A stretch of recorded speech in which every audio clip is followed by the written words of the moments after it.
For 4 summers in a row, we've seen the same thing, Slim Luka trending on social media. But this summer, it's different. Because after what happened last season, Luka Dončić isn't just trying to look good in the offseason, he's on a mission. A mission to prove the Mavericks were wrong to let him go. A mission to prove the Lakers were right to build their future around him.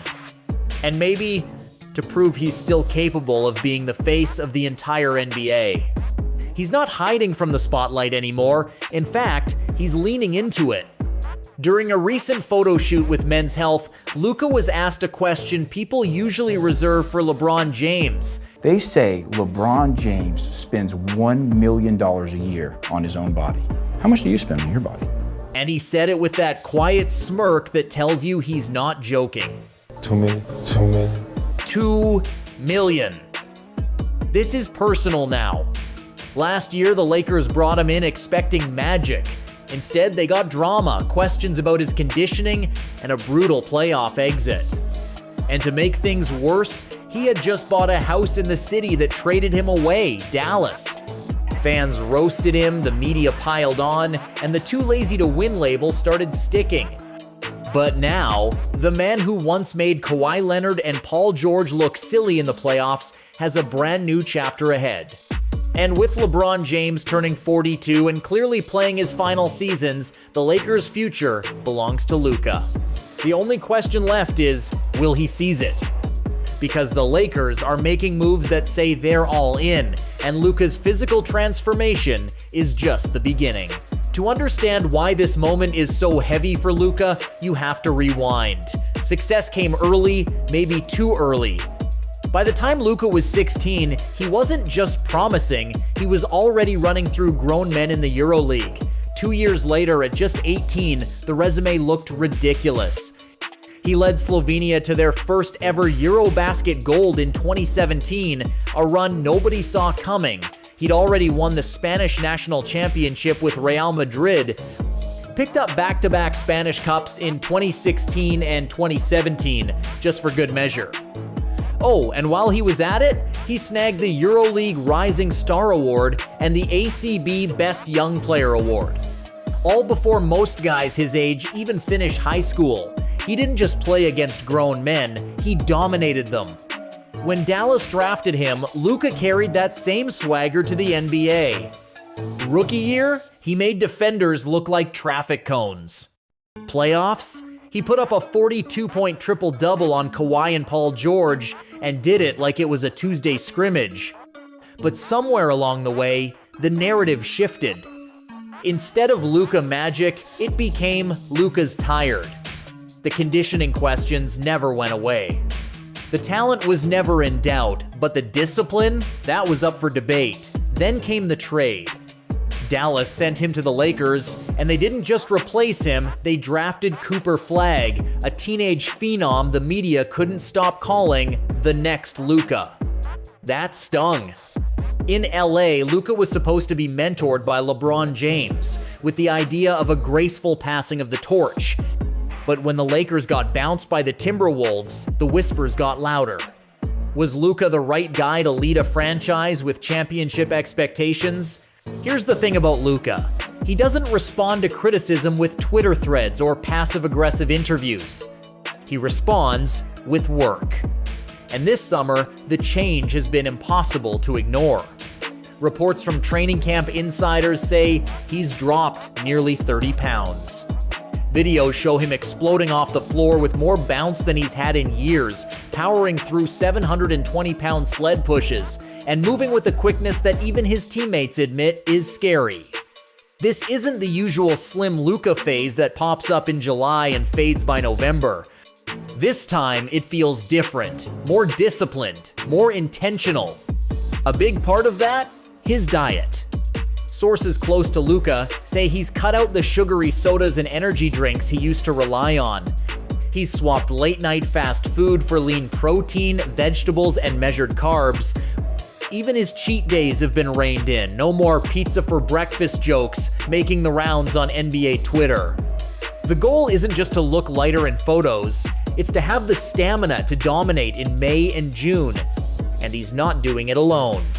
This offseason, Luka brought in a new conditioning coach, someone known for training MMA fighters and Olympic sprinters, to push him past his comfort zone. Sessions start before sunrise, mixing basketball drills with explosive agility work and resistance training. It's grueling, but Luka hasn't missed a day. Because for him, this is no longer about silencing the media for a week. It's about proving that he can carry a team for the full grind of an 82-game season and still have the legs to bury teams in the playoffs.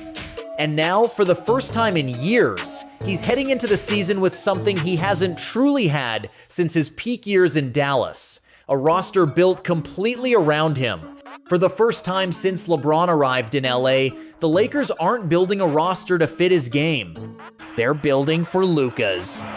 The most important move? DeAndre Ayton. 7 feet tall, soft hands, a strong rebounding motor, and real rim protection.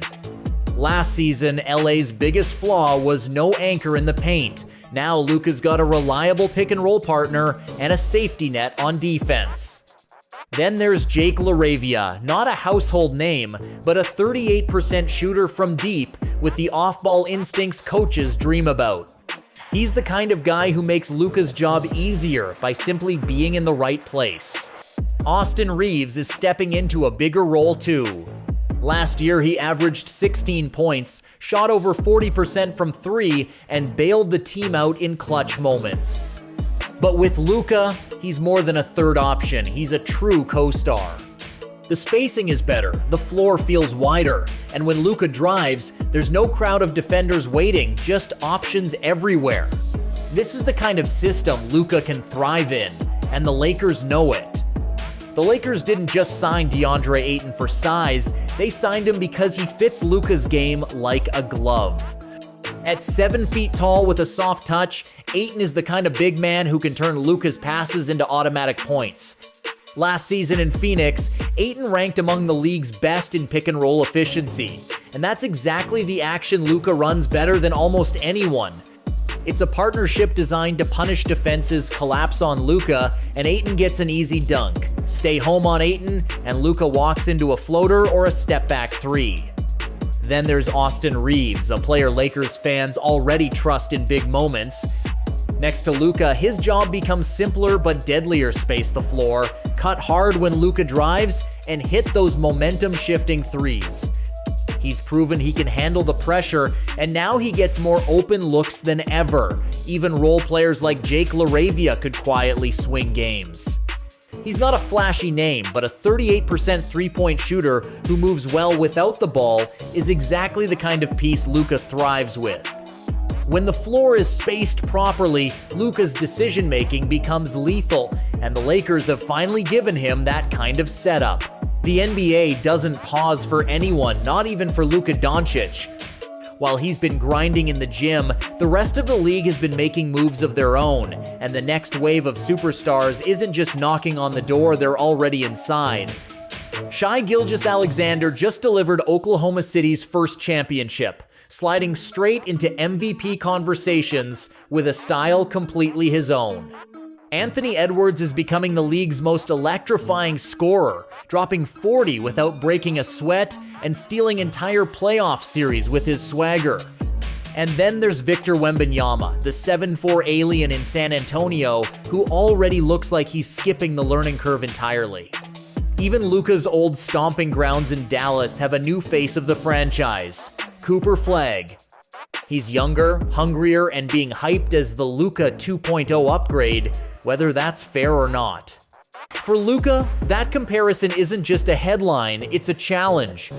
Because every big performance from Flagg is another subtle jab at the idea that Dallas moved on to something better. And that's the pressure here. In LA, the expectations are sky high. You don't just get judged against the rest of the league, you get judged against the legends who wore purple and gold before you. If Luka doesn't claim his spot among the top contenders now, the conversation could shift permanently to the new generation, and the league won't wait for him to catch up. If Luka wants to avoid becoming just another what could have been story, this season can't be about good stats or close calls, it has to be about legacy. The Lakers haven't raised a banner since 2020, and in this city, that drought already feels like a lifetime. When you put on purple and gold, you're not just playing basketball, you're stepping into a history book where the pages are written by legends. Magic Johnson, Shaquille O'Neal, Kobe Bryant.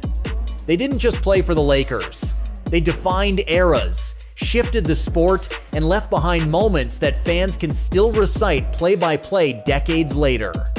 That's the weight Luka carries now. It's not enough to be an all-star. It's not enough to put up triple-doubles.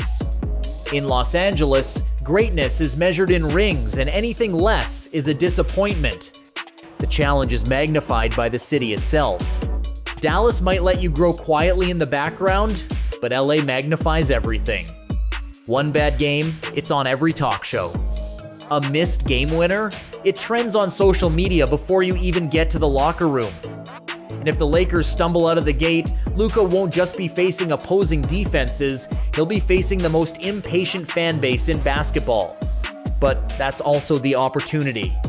If he delivers here, if he drags this team deep into the playoffs and brings another championship to Los Angeles, Luka won't just rewrite his own narrative, he'll etch his name alongside the icons. This season isn't just another chapter for Luka Dončić. It's the one that decides how the rest of the book will be read. Last season, when Luka first arrived in LA, the start felt like a dream. Through the first 28 games, he averaged 28.2 points, 8 rebounds, and 8 assists, orchestrating the offense like a conductor, leading a flawless symphony. LeBron looked re-energized, the ball zipped around the floor, and the Lakers went on a win streak that had fans talking about parade routes before Christmas. The chemistry was instant. One night it was Luka threading no-look passes through traffic for easy dunks.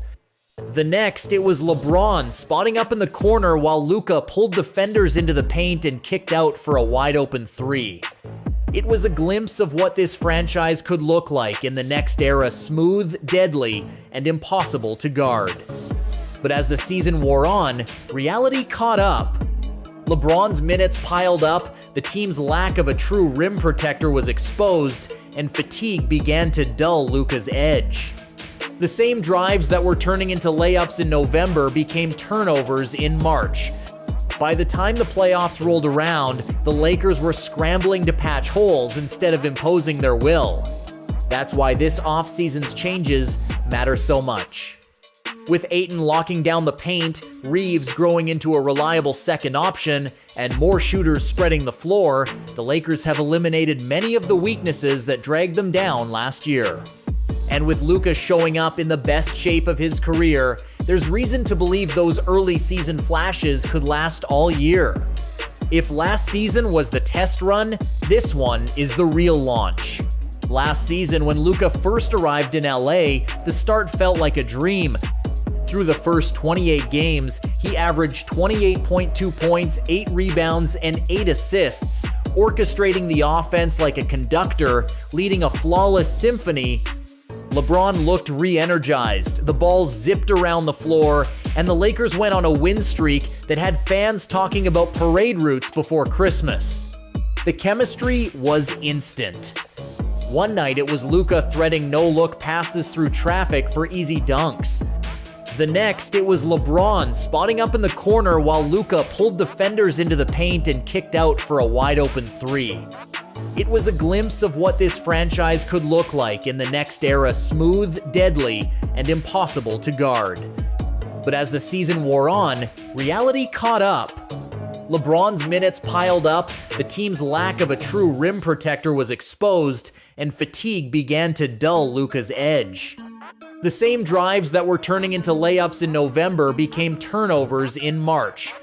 By the time the playoffs rolled around, the Lakers were scrambling to patch holes instead of imposing their will. That's why this offseason's changes matter so much. With Ayton locking down the paint, Reeves growing into a reliable second option, and more shooters spreading the floor, the Lakers have eliminated many of the weaknesses that dragged them down last year. And with Luka showing up in the best shape of his career, there's reason to believe those early season flashes could last all year. If last season was the test run, this one is the real launch. The critics are waiting. The fans are watching. And somewhere in a Dallas front office, there are executives who think they already know the ending. But maybe they don't, because if the work Luka's put in this summer translates to the court, we could be about to witness the kind of redemption story that turns critics into believers and players into legends. So I'll ask you, is this the year Luka Dončić takes over Los Angeles and silences everyone who ever doubted him? Or will this season prove Dallas right? Drop your prediction in the comments.